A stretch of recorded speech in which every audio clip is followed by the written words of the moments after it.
자, 이제 29번, 요것인가요? 29번하고 30번. 자, 요거는 이제 부채 감당률을 계산하는 거죠. 이건 뭐 별로 어렵지 않잖아요. 이렇게 하나만 묻는 거는. 그러니까 부채 감당률 이렇게 하면은 뭐하고 뭘 찾아야 되고요.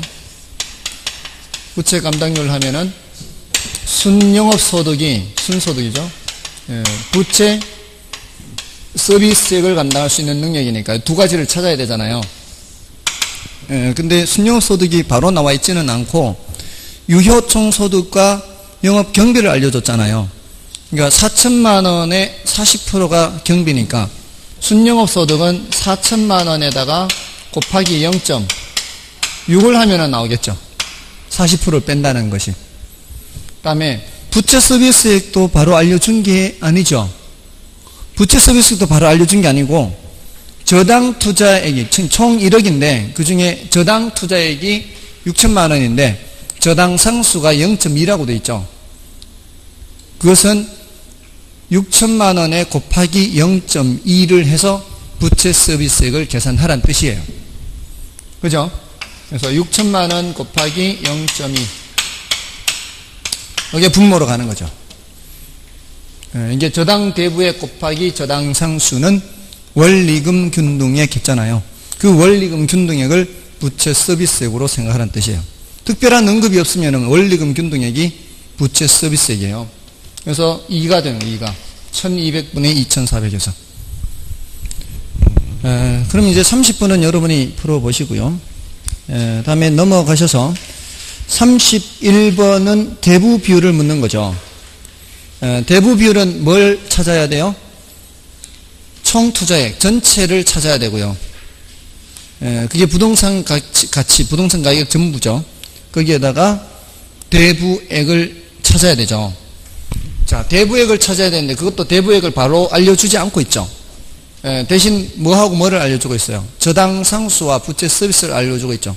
그게 나오면은 저당 상수 나오면 항상 이걸 생각해야 돼요. 대부액 곱하기 저당 상수는 뭐다? 부채 서비스액이다. 이걸 생각하시라고요. 이번에는 예를 묻는 거잖아요.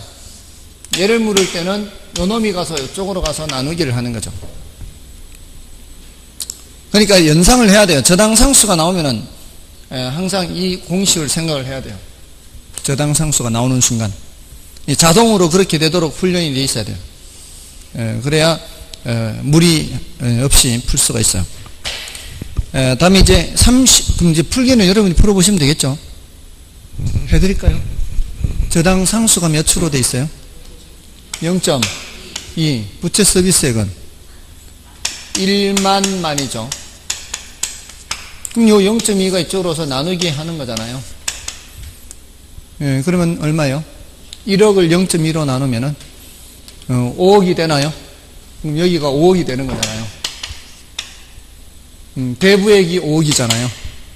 전체 얼마인데? 전체 매매 가격이 10억이잖아요. 10억에서 5억이니까 대부 비율이 50% 이렇게.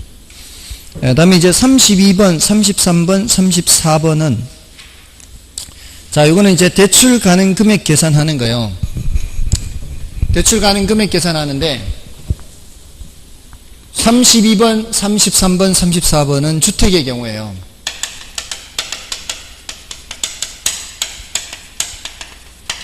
최대로 대출할 수 있는 금액을 계산하는 건데 여기 이제 하나는 주택이고요. 하나는 수익성 부동산이에요. 그러니까 32번, 33번, 34번은 주택의 경우고요. 35번, 36번인가요?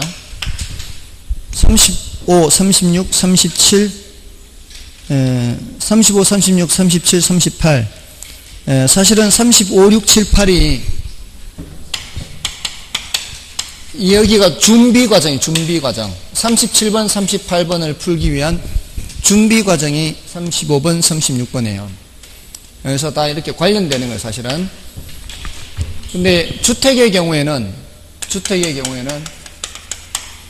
이걸 이제 자산 가치 기준 이렇게 표현하게 돼요. 또 현금 흐름 기준. 자산가치 기준은 집값의 몇 프로 대출해 주겠다 이거예요. 집값의 몇 프로, 이거는 LTV 기준이다 이렇게 할 수 있어요. LTV 기준. 대부 비율 또는 이제 융자 비율 기준이죠. 현금 흐름 기준은 DTI 기준이에요. 과거에는 이걸 안 봤었죠. LTV 기준으로만 대출했어요. 그 이유가 부동산 가격이 계속 올라간단 말이에요. 과거에는 부동산 가격이 계속 올라가니까 원금을 상환할 필요 없어요. 그냥 계속 이자만 갚아도 나중에 집 팔아서 빚 갚는 거 별 문제가 안 됐어요.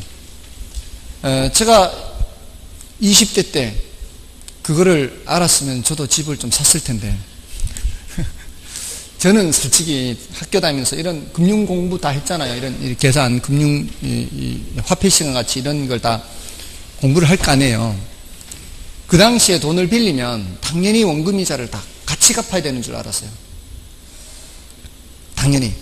그러니까 내가 소득이 없는 상황에서 원금이자를 다 갚기는 벅찬 거죠.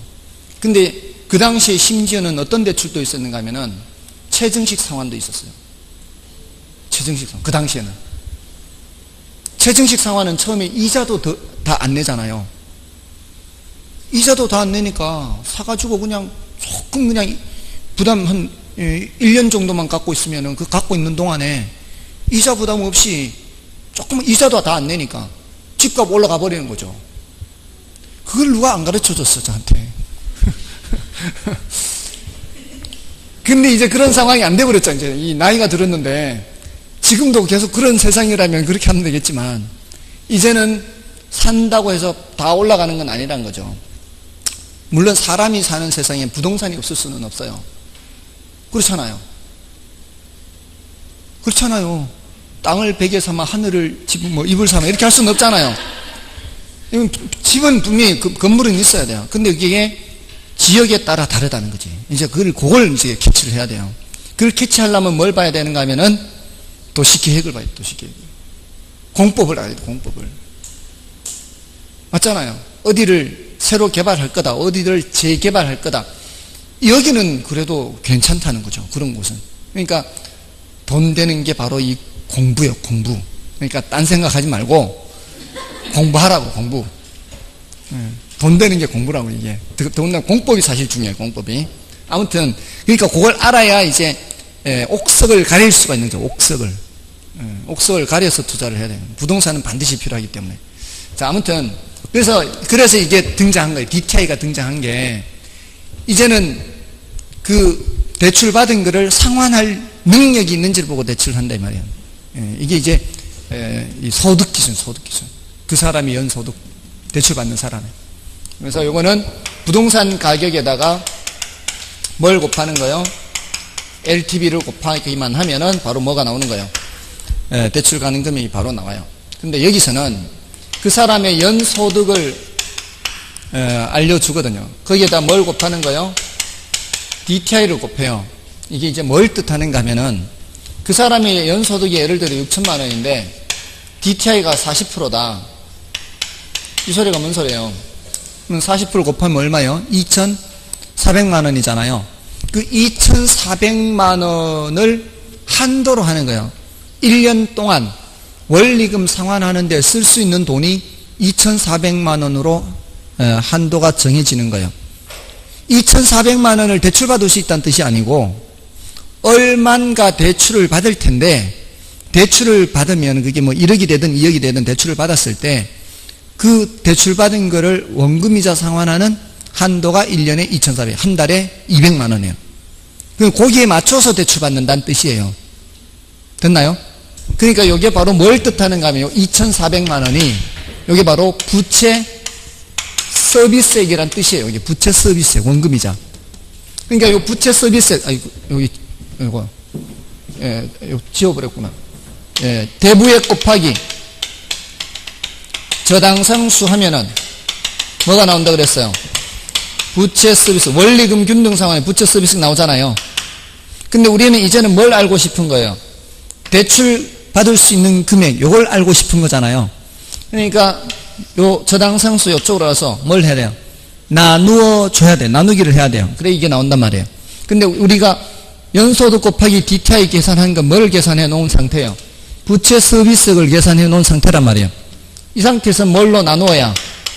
저당 상수로 나누어야 뭐가 된다? 대출 받을 수 있는 대부 가능 금액이 나온다 이 말이에요. 지금 제가 이제 이해를 시켜드리느라고 이렇게 했는데 이제 앞으로는 굳이 이렇게 하지 말고 이렇게 외우면 되는 거죠.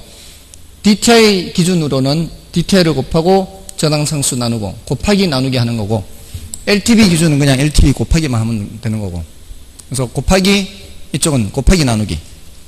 됐나요? 자, 그 다음에 이제 수익성 부동산이죠. 수익성 부동산은 어차피 LTV 기준은 그대로, 자산 가치 기준은 그대로 있어요. 근데 이쪽은 현금 흐름 기준이 DSCR 기준이에요.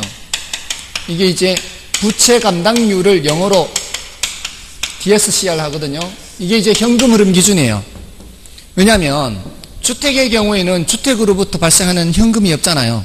그러니까 대출받는 사람의 연소득을 보는 거고, 이거는 대출받는 사람의 소득을 볼 필요가 없이 그 건물의 임대료 수입으로 상환하면 되거든요. 그러니까 임대료 수입이 있으니까 이 순영업 소득을 보고 대출해주면 순영업 소득. 근데 그 부채 서비스액을 누가 감당하니까? 부채 서비스액을 순영업 소득이 감당하니까. 됐나요? 그래서 여기서는 똑같아요. 부동산 가격 곱하기 뭐 하고요? LTV 하면 되는 거고 똑같아요. 근데 여기서는 자, 나누기 저당 상수가 있는 것 똑같아요. 나누기 저당 상수 하면은 여기에 대출받을 수 있는 금액이 나오는 거예요. 그럼 요 위가 뭐가 나와야 돼요? 요 위가 부채 서비스액이 있어야 되잖아요. 부채 서비스액 나누기 저당 상수 해야 되니까. 근데 자, 부채 감당률 공식이 뭐예요? 누가 누구를 감당하는 거예요? 순영업 소득이 부채 서비스액을 감당할 수 있는 게 DSCR이라면 부채 감당률. 맞나요? 그러면 이제 부채 감당률 자리하고 부채 서비스액 자리를 바꾸어 보세요. 그러면은 순영업 소득 나누기 DSCR 하면 뭐가 나와요? 부채 서비스액 나오잖아요. 순영업 소득 나누기 DSCR이라고요. 여기서는 순영업 소득 나누기 DSCR이에요. 그리고 또 나누기 저당상수. 그러니까 이쪽은 곱하기 나누기 해서 푸는 거고요. 수익성 부동산은 나누기 해서 푸는 거예요. 부채 감당률 기준은. DTI 기준은 DTI를 곱하는 거고, 부채 감당률 기준은 부채 감당률로 나누어서 하는 거고, 어차피 저당상수는 양쪽 다 나누기 하는 거고. 됐나요? 자, 이렇게 해서 이쪽 기준 금액이 계산이 되면은 어느 쪽 기준으로 해야 돼요? 작은 쪽 기준으로. 됐나요? 자, 그럼 이제 문제를 풀어보는데, 32번은 주택인데 이것만 놓고 푸는 거예요. 이것만. 이쪽은 없어요. 32번 이쪽 없이 이것만 놓고 푸는 거예요. 그게 LTV 기준 없죠? 차입자에 뭐 줬어요? 연소득 줬고 DTI 줬고 저당 상수만 줬잖아요. 그러니까 어떻게 하라는 얘기예요? 곱하기 나누기 하라는 뜻이에요. 간단한 거예요. 그거는 여러분이 보시면 되고요. 자, 그럼 이제 33번과 34번은 차이가 뭔가 하면은, 33번은 기존 주택담보대출이 없는 거고요. 34번은 기존 주택담보대출이 있는 거예요. 그 기존 주택담보대출이 있는 걸 풀고요. 여러분이 33번 풀어보시면 되겠죠. 자, 그러면 기존 주택담보대출이 있는 34번을 보십시오. 34번. 1억 2천만 원의 기존 주택담보대출이 있어요. 이럴 때는 이 계산을 다 한 후에 하는 거예요. 1억 2천을 써놓기는 하는데 1억 2천만 원의 기존 주택담보대출이 있어요. 이럴 때는 일단 요거는 표시는 해놓고 이 계산 결과를 끝까지 가요. 끝까지. 그래서 둘 중에 작은 걸 선택한 후에 마지막으로 1억 2천을 빼야 추가적으로 대출받을 수 있는 금액이 나오는 거예요. 그래서 갑소유주택의 담보평가 가격이 얼마예요? 담보평가 가격이 3억이죠. 그럼 이쪽은, 여기 3억은 이쪽에 쓰는 거예요, 여기다가. 부동산 가격이. 그 다음에 연간 소득은 6천만 원이요. 6천만 원 적혀 있죠. 6천만 원 여기 쓰는 거예요. 그 다음에 연간 저당 상수 0.1, 이쪽에 0.1 쓰고요. 그 다음에 LTV가 70%, 여기 0.7을 이쪽에 곱하는 거고요. 그 다음에 DTI 40%, 여기 40% 적용 이렇게 해서. 됐죠? 다 됐죠? 5개 숫자 다 나왔어요. 그리고 이제 1억 2천이 기존에 있어요. 그럼 여기는 곱하기만 하면 돼요. 372, 21, 2.1억이에요. 여기는 64, 24, 2,400에 0.1로 나누면 2.4억이죠. 2억 4천. 그 중에 어느 쪽 기준? 작은 쪽 기준. 근데 이미 기존에 1억 2천이 있으니까 추가로 대출받을 수 있는 돈은 9천만 원을 대출받을 수 있는 거죠. 됐나요? 자, 다음에 35번은 뭘 묻고 있는 거예요? 부채 서비스 이거 묻고 있는 거, 이거 묻는 거, 이거 묻는 거, 이거. 부채 서비스를 계산하려면 어떻게 해야 된다고요? 신용업 소득의 부채 감당률을 나누게 하는 거죠. 그럼 부채 서비스가 나오는 거예요. 그게 35번이고, 36번은 뭐예요? 36번은 요거 밑에 거. 그러니까 부채 서비스액을 계산을 했다면 뭘로 나누어서, 저당 상수로 나누어서 대출 받을 수 있는 금액 계산하는 거예요. 그게 36번이에요. 그러니까 35번, 36번은 지금 요거 하려고 하는 거예요. 이게 단계별로 훈련하는 거예요. 단계별로. 부채 서비스 계산하는 거 훈련. 그게 계산됐다면 저당 상수로 나누어서 대출 받을 수 있는 금액 계산. 그러면 37번은 뭐예요? 37번은 이제 요거대로 이제 계산하는 거죠. 이제 이걸 계산하는 거예요. 37번은 LTV 기준이 있어요, 없어요? 37번은 LTV 기준은 없잖아요. 맞지 않아요? 부동산 가격 기준이 없잖아요. 그러니까 37번은 그냥 이거 다 이쪽, 왼쪽, 오른쪽만 하는 거예요. 그럼 38번이 이제 전부 다 나오는 거예요. 자, 그럼 38번을 풀어보면 되겠죠. 자, 38번에 금융기관의 상업용 부동산에 대한 대출 기준이 다음 보기와 같다면 금융기관이 대출해 줄 수 있는 최대 금액은, 자, 부채 감당 비율이 1.2 이상이에요. 부채 감당 비율은 이쪽으로 와야 돼요. 1.2 여기다 적어요. 그 다음에 대부 비율이 0.7 이하예요. 대부 비율이 이쪽으로 와야 돼요. 대부 비율이 LTV죠. 그 다음에 연 저당 상수는 0.1이에요. 0.1은 이쪽으로 와야 되겠죠. 그 다음에 평가 가격이 얼마예요? 15억은 이쪽으로 와요. 부동산 가격이 이쪽으로. 그 다음에 순영업 소득이 얼마예요? 순영업 1.2억이죠. 자, 그러면 5개 다 나왔어요. 자, 요거는 1.2 나누기 1.2, 어차피 1이죠, 1. 1.2억 나누기 1.2 하면 1억이요. 그 1억에서 0.1로 나누면은 1억 나누기 0.1 하면 10억이죠. 여기는 그냥 곱하기만 하면 되잖아요. 10.5가 될 거 아니에요. 그럼 작은 쪽 기준 얼마? 10억을 대출받을 수 있는 거죠. 됐나요? 자, 그렇게 해서 정답은 1번이고요. 자, 이거 할만하죠, 이제. 몇 번 들었잖아, 지금. 지금 기본 시간에만 2번 했어요, 2번. 3번 했나? 여러 번 했어요, 이거. 여러 번 했어요. 요거 나오면 좋겠죠? 작년에도 나왔고, 이거 최근 10년간 굉장히 많이 나왔어요. 최근 10년간. 자, 아무튼 39번을 이제 볼게요. 기출문제 중에. 그 39번에 좀 어려운 표현이 들어있는데요. 틀린 걸 찾는데 1번에 장래 예상되는 현금 수입과 지출을 현재 가치로 할인하여 분석하는 방법이다. 맞죠? 할인 현금 흐름 분석이잖아요.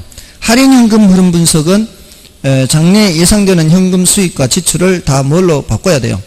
현재 가치로 할인해서 분석해야 돼요.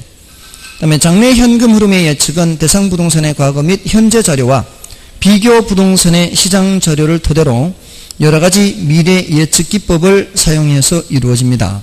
그러니까 미래를 예측해야 그 현금 흐름을 계산을 할 수가 있는 거죠.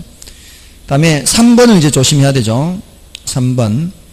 그 3번과 이제 5번 때문에 지금 문제 해설해 드리는 거거든요. 3번과 5번. 현금 흐름의 추계에서는 부동산 운용으로 인한 영업소득뿐만 아니라 처분 시에 뭐도 포함되어 지분복귀. 자, 우리 부동산에 투자하면 항상 어떤 소득? 소득이득과 자본이득이죠. 그렇죠. 늘 이 두 가지를 생각해요. 이게 가장 정확한 계산이에요. 근데 이걸 다 하기에는 너무 벅차니까 정확하게 계산하려면 너무 시간과 비용이 많이 발생하니까 그냥 이것만 따지는 게 바로 어림셈법이에요. 어림셈법. 그것도 여러 해 것 다 따지지 않고 한 해 것, 첫 해 것만 따지는 거죠. 근데 할인현금 수지분석법은 그렇게 하면 돼요, 안 돼요? 그렇게 하면 안 된다고요. 할인현금 수지분석법 이거 다 해야 되고, 그것도 5년을 운영하면은 이거 5번 다 해야 돼요. 매년 5번 해야 되고, 10년을 운영하면은 10번 해야 돼요. 그리고 이거는 어차피 한 번 해야 되고, 그게 할인현금 수지분석법이에요. 그리고 할인현금 수지분석법은 세후소득을 해요. 세후소득. 됐죠? 그래서 가유순전후 하잖아요. 가유순전후. 뭘 해야 된다고 요거? 세후현금 수지고. 나중에 매순전후 하면은 세후 지분 복귀액 전부 다 세후로 해야 된다. 얘는 첫째, 둘째 다 계산해야 됐다. 미래 예측기법을 통해서. 됐나요? 그 미래 예측기법을 통해서 다 해야 된다. 그러니까 우리 수준에서는 이런 거 다 계산하도록 하는 문제는 출제가 안 되는 거예요. 우리 수준에서 그냥 간단하게만 하는 거죠. 자, 아무튼 이게 이제 할인현금 수지분석법인데, 자, 4번에 보시면 순영가법, 내부수익법 및 수익성지수법 등은 현금 흐름을 할인하여 투자 분석을 하는 방법이다. 화폐 시간 가치를 고려한다라는 뜻이에요. 화폐 시간 가치를 고려한다. 다음에 5번에 할인현금 흐름 분석법에서 사용하는 요구 수익률에는 세후 수익률, 종합자본환원율 및 지분 배당률 등이 있다. 자, 요거 어려워요. 아주 어려운데 그냥 간단하게 지나가자면 지나갈 수도 있고요. 설명을 하자면은 또 시간이 또 많이 걸릴 수도 있는데요. 그냥 절충하는 방법으로 간단하게만 조금은 설명드릴게요. 어려운 건데. 자, 우리 순순회 했죠. 순순회. 얘네들은 모두 할인율이 있어야 된다고 하지 않았던가요? 할인율이 순수. 얘네들은 뭘로 할인해요? 요구 수익률로 할인하고, 내부 수익률법은 내부 수익률로 할인한다 그랬죠? 맞나요?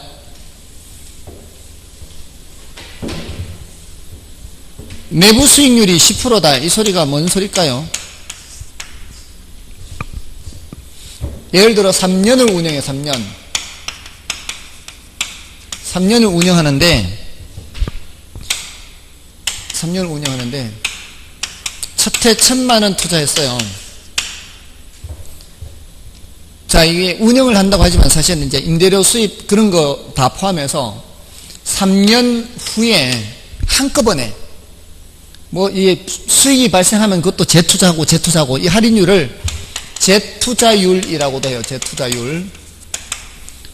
그래서 재투자해서 3년 후에 1331만 원으로 들어왔어요. 1331만 원 들어왔어요. 이랬을 때 이 투자의 내부 수익률이 몇 %일까요? 이렇게 내부 수익률이. 그럴 때 그 내부 수익률이 연간으로 따져야 되거든요. 연간으로. 지금 총 몇 년 지났어요? 3년 지났는데 331만 원 붙었죠. 그러면 3년 동안의 수익률이 33.1%예요. 3년 동안 33.1%. 근데 이거를 복리로 계산해야 되거든요. 그러니까 1 플러스 R에 세제곱해서 이게 1.331이 돼야 돼. 1,000만 원 투자해가지고 이렇게 했으면 이제 이게 곱하기 1331이 되는 거고. 뭔지 이제 아시겠죠? 이랬을 때 여기에 숫자가 뭐냐? 이게 내부 수익률이거든요. 이게 바로 10%예요. 10%. 0.1. 여기가 10%가 들어간다고요. 그럼 1.1의 세제곱이 이렇게 된다고요. 그 소리는 지금 1,000만 원 투자해서 중간중간에 얼마가 돈이 들어왔을 텐데 그걸 계속 어떻게 한 거예요? 재투자. 그래서 재투자예요. 재투자율. 할인율이 재투자율과 같아요. 이걸 10%로 할인하면 1000이 되는 거고 3년간 3번 나누기 하면 1000이 되는 거예요. 됐나요? 그러니까 내부 수익률이나 요구 수익률은 그 5년이면 5년, 3년이면 3년 그 기간 동안 계속 재투자하는 것을 가정해서 하는 율이 바로 요구 수익률, 내부 수익률 이런 수익률들이에요. 그런데 아까 요거 종합환원율 했죠. 여기 지분 배당률 있었죠. 여기 세후 수익률 있죠. 자, 이거 첫 번째 거 외에 두 번째 년도, 세 번째 년도 다 계산하던가요? 이거는 언제 것만 가지고 따졌어요. 첫 해 것만 가지고 따졌죠. 그래서 이런 것들을 어려운 표현으로 소득률이라고 해요. 소득률. 그러니까 어림셈법에 나오는 건 전부 다 뭐예요? 소득률이에요. 근데 요거는 정확한 수익률이다, 그렇지 않다. 요거는 정확한 수익률이 정확한 연간으로 따져서. 그래서 차원이 달라요. 내부 수익률, 요구 수익률하고 이 어림셈법에 나오는 것들하고는 차원이 다릅니다. 이거는 정확한 수익률을 따지는 거고요. 여러 기간에 걸쳐서. 요거는 한 해 것만 따지는 거. 요걸 뭐라고 한다? 소득률이라. 한 해 것만 따지는 거. 그러니까 어림셈법에서 나오는 거예요. 어림셈법. 자, 이 정도만 말씀드릴게요. 더 복잡하게 하면은 여러분들의 정신건강에 해로울 수 있어요. 됐죠? 자, 이제 넘어가셔서 40번, 41번은 여러분이 보시고 42번 이거 한 번 더 연습해 볼게요. 이것도 이제 지문마다 나오는 거잖아요. 그죠? 지문마다 나오는 건데, 자, 42번 1번 지문 보세요. 상가 건물에 지분 투자액이 나왔어요. 지분 투자액이 6천만 원이고 이 지분에 대한 세전현금 수익, 세전이 나왔어요. 지분 투자액과 세전이 나왔습니다. 이게 6천만 원, 이게 300만 원. 자, 그러면서 지분 배당률 나왔죠? 이거는 땡큐죠, 땡큐. 내가 고민할 필요 없이 지분 배당률을 얘기해 줬으니까. 그럼 300분의 6천 해야 되겠어요? 6천분의 300 해야 되겠어요? 당연히 6천분의 300 하는 거죠. 그럼 몇 프로? 5% 나오나요? 6천에 50%가 3천이잖아요. 6천에 50%가 3천인데 300이니까 5%가 되는 거죠. 그렇게 계산해도 되고요. 1, 10백을 기준으로 해도 돼요. 10%가 얼마예요? 10%가 600이잖아요. 그 반이니까 5%가 되는 거죠. 그렇게 해도 돼요. 그러니까 암산을 하는 게 제가 무슨 뭐 컴퓨터 같이 그렇게 해서 암산이 되는 게 아니고요. 저도 그냥 단순하게 그냥 1, 10백을 먼저 하는 거예요. 사실 속으로. 1, 10백을 하고 난 후에 그걸 기준으로 해서 하는 거죠. 그러니까 1%가 몇이 1%, 요거 1%. 10%가 600이다 이렇게 가면은 1%가 60이잖아요. 그럼 3%는 180 이렇게 되는 거죠. 그렇게 저도 암산할 땐 그렇게 한다고요. 1, 10백을 먼저 한 후에 그렇게 하니까 그렇게 훈련을 하시면은 조금 더 빨라질 수가 있어요. 저도 처음부터 잘했던 사람 아니거든요. 저도 태어날 때는 숫자 몰랐던 사람이에요. 훈련을 해요, 훈련. 그 다음에 2번. 상가 건물을 구입하기 위해 자기 자본 8억 원 이외에, 내 돈 8억 원 외에 은행에서 4억 원을 대출받았어요. 그러면은 부채 비율이 내 거분의 남의 거예요. 내 거분의 남의 거. 내 거분의 남의 거 뭐예요? 내 거분의 남의 거 8억 분의 4억이잖아요. 그러니까 2분의 1 몇 퍼센트? 50% 맞죠? 그 다음에 순영업 소득이 2,100만 원이고 총 투자액이 3억이에요. 그러면서 자본 환원율을 묻고 있잖아요. 그럼 몇 분의 뭐 해야 돼요? 3억 분의 2,100 총 투자액 순영업 소득 해야 되잖아요. 그러면 7% 나오죠? 37, 21 나오잖아요. 그 다음에 아파트 구입에 필요한 총액은 4억, 총액이 4억이에요. 은행에서 1억 원을 대출받아요. 그러면 내 돈 얼마 들어간다는 얘기예요? 내 돈 3억 들어간다는 얘기죠. 그러면 자기 자본 비율을 묻고 있어요. 내 돈 비율은 전체 4억에서 3억이니까 4분의 3이니까 75% 이렇게. 다음에 부채 감당 비율 또 나왔네요. 부채 감당률은 누가 누구를 감당한다? 순영업 소득이 부채 서비스 감당한다. 자, 이거는 부채 감당률이 1.5인데 순영업 소득이 얼마예요? 순영업 소득이 1000인가요? 이럴 때 최대 부채 서비스에 2000 하면 짝이 맞아요, 안 맞아요? 짝이 안 맞죠, 지금? 0.5가 돼버리잖아요. 이게 2000이 될 수가 없죠. 됐나요? 맞는지 안 맞는지만 본다니까 이걸 굳이 계산할 필요는 없잖아요. 굳이 계산할 필요는 없고 이걸 집어넣었을 때 짝이 안 맞잖아, 이게. 됐죠? 그래서 정답은 5번이고요. 자, 이제 넘어가시면 이제 금융론입니다. 금융론은 이제 저당 상환 방법이라는 주제가 있고요. 다음에 저당 유동화라는 주제가 있죠. 그 다음에 자금 조달 방법이라는 주제까지 크게 3가지 주제로 되어 있습니다.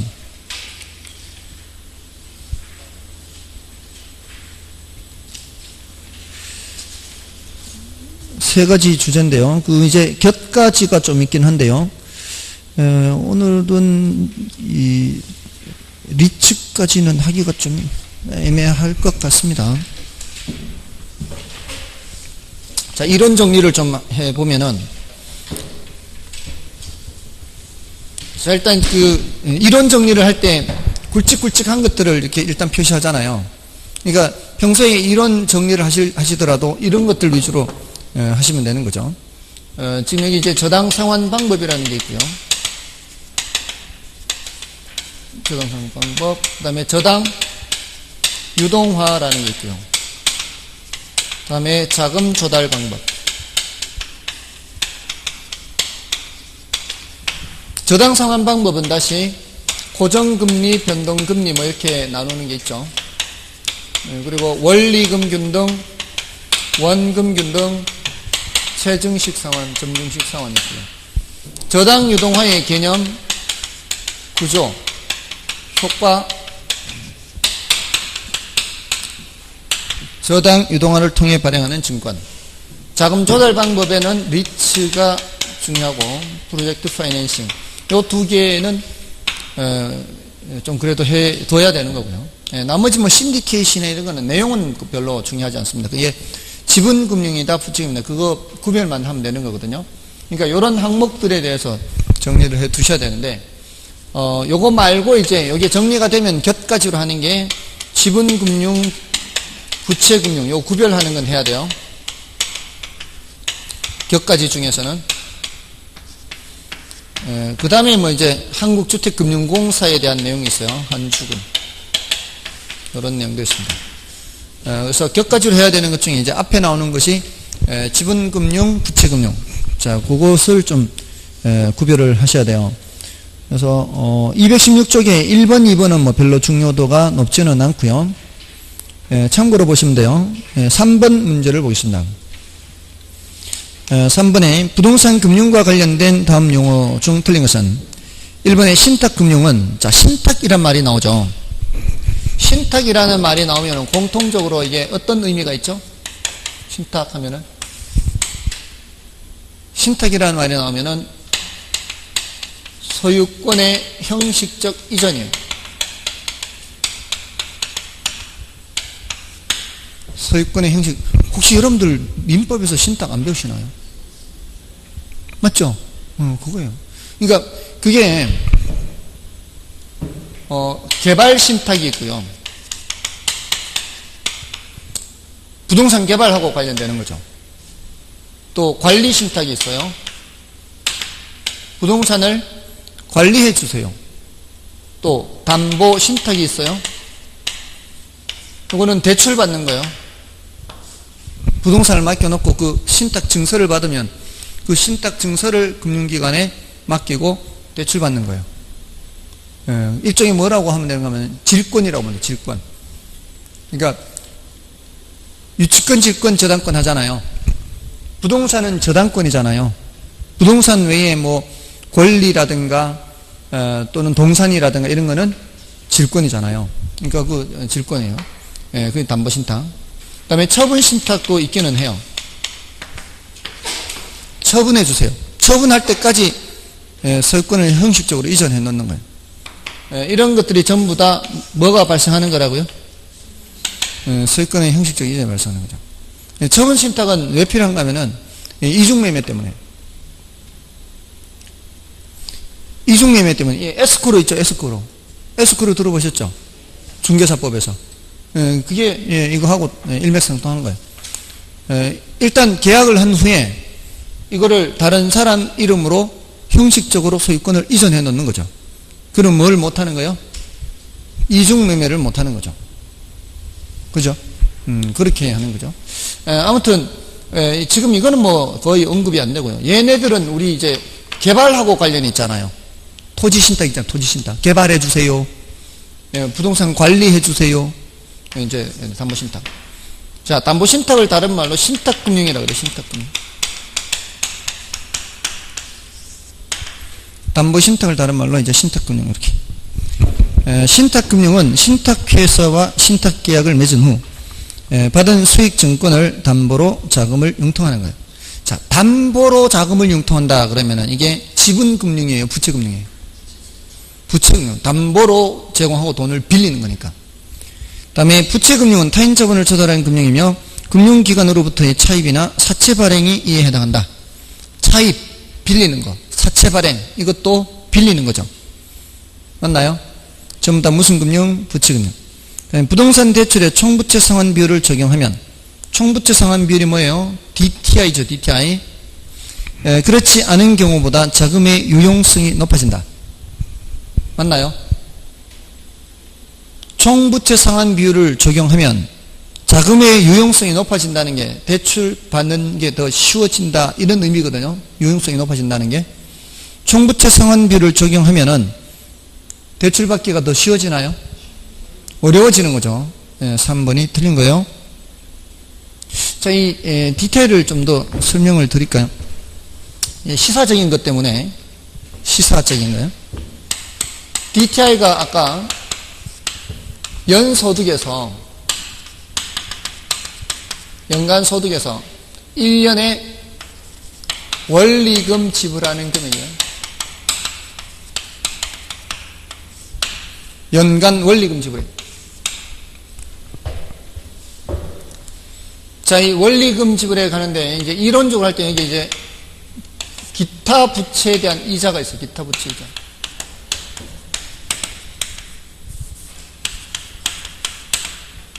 자, 보통 이제 잘 안 따지는데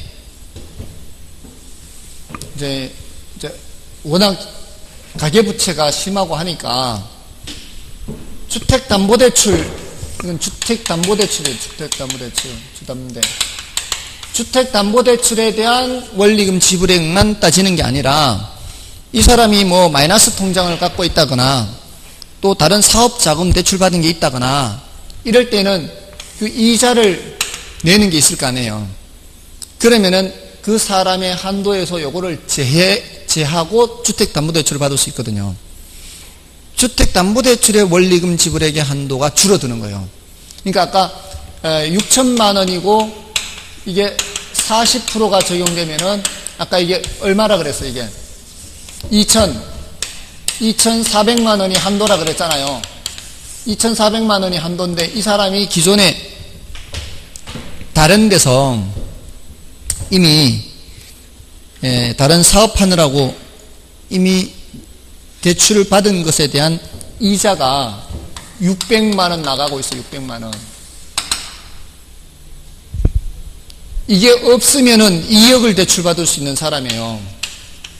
이게 없으면 이 한도를 그대로 적용하면 2억을 대출받을 수 있는 사람인데 이미 기존에 다른 이자 때문에 600을 이자를 내고 있으니까 이 사람의 한도가 2,400에서 줄어들어요. 600이 줄어들어요. 그러면 얼마라고 생각해야 돼요? 1,800이라고 생각해야 돼요. 자, 여기서 이렇게 문제가 나온 것도 하나가 딱 있었어요. 하나가. 아까는 기존의 주택담보대출이 이미 1억 2천이 있다. 이럴 때에는 계산 다 끝낸 후에 1억 2천 빼고 추가로 대출받을 수 있는 금액 계산하는 거였잖아요. 근데 이미 기존의 다른 대출에 따른 이자가 있다 할 때는 계산 끝난 후에 빼는 게 아니라 한도에서 이걸 빼야 돼. 한도에서 2400 한도에서 이걸 빼고 저당 상수로 나눠야 돼요. 아시겠죠? 아까 나누기 했잖아요. 저당 상수 나누기. DTI 곱해서 나누기 저당 상수 하는데, 기존 주택담보대출이 있을 때는 모든 과정이 끝나고 나중에 이제 기존 주택담보대출을 빼는 거였는데, 이거는 기존 대출이 얼마인지를 알려준 게 아니잖아요. 기존 대출이 얼마인지 몰라, 지금 이거는. 기존 대출이 얼마인지는 모르고 그냥 이자만 이제 상환하는 것만 알려줬잖아요. 이럴 때는 여기 이 한도에서 줄이고 1800에서 나누기를 해야 된다 이 말이에요. 자, 그런데 아무튼 이게 없으면 2억 대출 받는 사람인데 이게 있으니까 4분의 1이잖아요. 2억 4천의 4분의 1만큼을 이미 한도를 써버렸기 때문에 4분의 1만큼은 대출 못 받는 거예요. 그러니까 이럴 때는 1억 5천밖에 대출 못 받는 거예요. 한도가 줄어드는 거죠. 됐나요? 자, 이게 DTI거든요. 근데 이제 시사적으로 이게 여러분들 DSR이라고 들어보셨나요? 시사적으로. 워낙 공부를 열심히 하기 때문에 이거 신문 볼 시간도 없죠. DSR은 이 연소득분의 연간 원리금 지불액까지는 똑같아요. 여기가 기타 부채 원리금이에요. 원리금. 이자가 아니고 기타 부채에 대해서도 원금이자 갚는 걸 따지는 거예요. 그럼 기타 부채의 원금이자 따지면은 이 한도가 이게 600보다 더 커지거든요. 600보다 더 커진다고. 이자만 갚는 게 아니고 모두 갚는 걸로 계산해가지고 원금도 갚는 걸로 계산하기 때문에 이게 더 커지거든요. 그러면 한도가 더 줄어들어요. 그럼 대출 받는 크기가 낮아지는 거죠. 줄어드는 거죠. 그게 DSR이에요. 그러니까 DSR과 DTI의 차이는 기타 부채에 대해서 이자만 생각하는 것은 DTI, 기타 부채에 대해서 원금까지도 따져서 원금이자 다 따져서 빼면은 DSR. 됐나요? 이건 시사적인 것으로 그냥 말씀드린 거예요. 그러니까 이런 것들을 강화시키면 강화시키는 만큼 자금의 유용성은 낮아지는 거예요.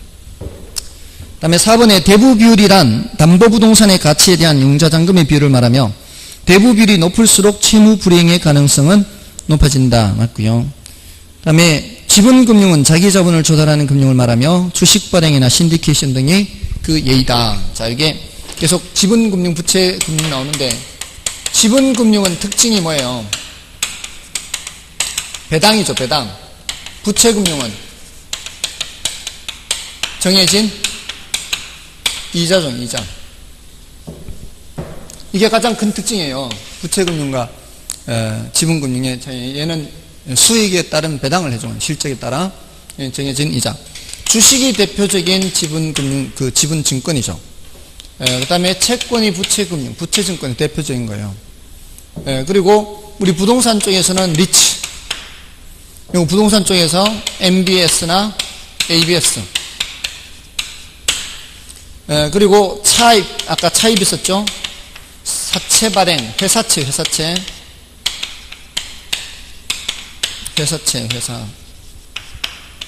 사채 발행.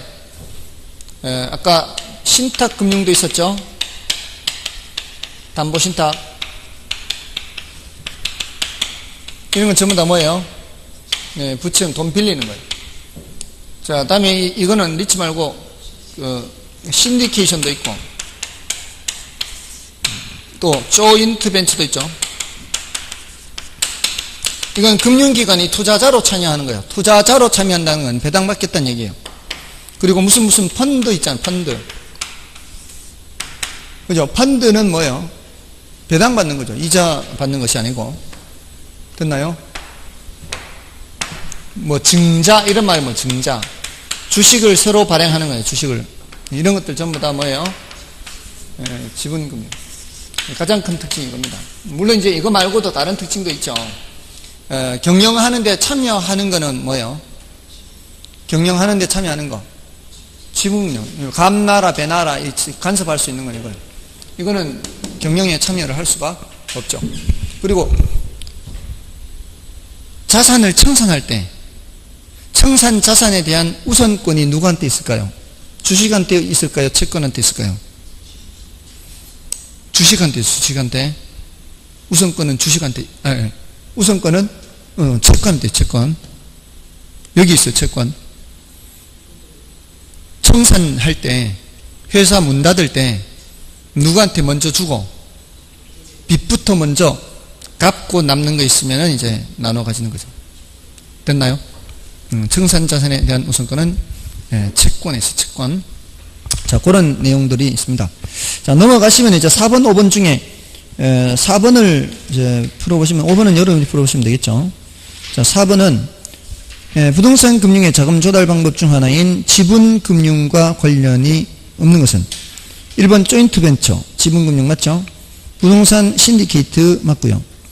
그다음에 간접 투자 자산 운용업법에 의한 부동산 간접 투자 펀드도 지분 금융. 부동산 투자 회사법에 의한 부동산 투자 신탁, 이것도 지분 금융. 담보 신탁에 의한 자금 조달, 이거는 부채 금융. 5번은 여러분이 봐주시고요. 나머지는 좀 쉬고 할까요?